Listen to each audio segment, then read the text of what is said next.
এই যে দেখেন, মন্ত্রী বলছে দেশে তেলের কোনো ঘাটতি নেই, তাহলে বাংলাদেশে কেন তেলের এত সংকট?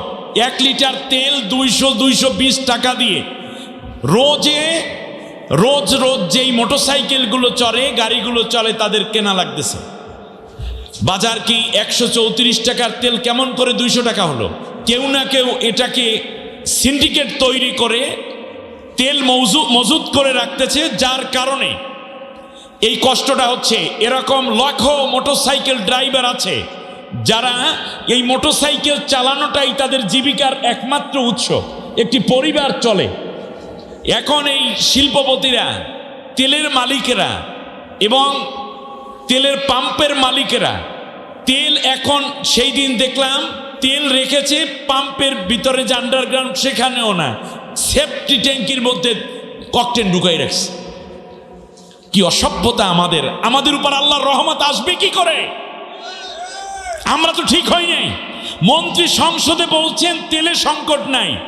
অতএব আমি মনে করি বাংলাদেশের গোয়েন্দা বিভাগ, সেনাবাহিনী 3 দিনের জন্য তদারকি করুক।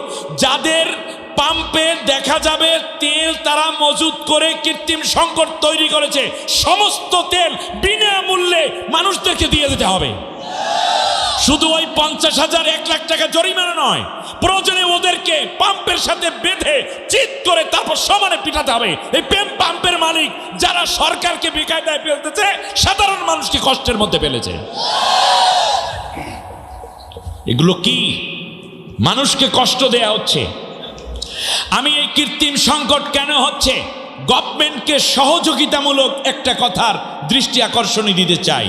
সেটা হচ্ছে, বিগত 16টা বছর পর্যন্ত একটানা একটি ফ্যাসিস্ট সরকার ক্ষমতায় থাকার কারণে ব্যবসা বাণিজ্য যা আছে সব তাদের দলের লোক দ্বারা পরিচালিত, যার কারণে আজকে গভর্নমেন্টকে একটি বিপদে ফেলে মানুষের জনরোষ তৈরি করার জন্য তারা ষড়যন্ত্র করে একটা সিন্ডিকেট তৈরি করতে যাচ্ছে।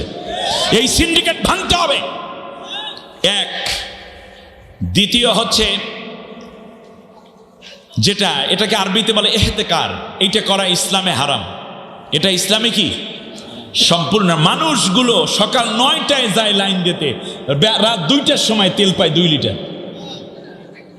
তেল কোথায়? অতএব এই বেতালের তেল বের করতে হবে ইনশাল্লাহ। ক্ষমতার থেকে ক্ষমতা হস্তান্তর হয়েছে, এই গভর্নমেন্টের কর্তব্য কি, আমাদের কাজ কি? এই 2টা হলো আলোচ্য বিষয়। গভর্নমেন্টের কাজ কি আর করে কি এরা? আমি দেখতেছি কোরআন হাদিসের আলোকে আমরা ধ্বংসের দিকে শুরু হয়ে গেছে যাওয়া। গভর্নমেন্টের মৌলিক কাজ কি আজকে কোরআনের আলোকে বলা শুরু হবে। গভর্নমেন্টের এখানে যারা আইন শৃঙ্খলা রক্ষাকারী বাহিনী আছেন, ডিবি ডিএসবির কেউ থাকেন, সেই দলের যদি থাকেন, যে দলকে আল্লাহ কবুল করেছেন এত রক্তের বিনিময়, এবং বিরোধী দলের যারা আছেন, সবাই মিলে আমার কথা শুনে যেতে হবে। আমি আমার বাবার কথা বলবো না, কোরআনের কথা বলবো। একটি রাষ্ট্র ক্ষমতায় জালেম থেকে তাড়ানোর পর, ক্ষমতায় যাওয়ার পর আল্লাহ তাআলা যেই কাজের কথা বলছেন 5টা কাজ, আপনারা সেই 5 কাজের একটার কাছেও যান নাই। সংসদে গিয়ে জুলাই যোদ্ধা নাকি 71-এর যোদ্ধা, এই সংবিধান নাকি ওই সংবিধান, এই ধারা না সেই ধারা, আপনারা সবাই বেধারায় চলে যাচ্ছেন। আবার গজব আসতেছে। সুতরাং এর থেকে যদি মুক্তি পেতে হয়, তার কারণ রন্ধ্রে রন্ধ্রে রয়ের এজেন্টরা বসে আছে, রন্ধ্রে রন্ধ্রে এই দেশের এই জুলুমের প্রেতাত্মারা বসে আছে। মনে রাখবেন, ওই সব শিয়ালের এক ডাক, একটা হুক্কা হুয়া দেওয়ার সাথে সাথে আবার রক্ত ঝরা শুরু হবে। যদি মোকাবেলা করতে পারেন না, যদি করতে না পারেন শক্ত হাতে, তাহলে আবার রক্ত যাবে, আবার জীবন যাবে। আর কোনো রক্ত কিংবা জীবন নয়, নতুন করে আমাদের 5 দফা কর্মসূচি আজকে জেনে যেতে হবে।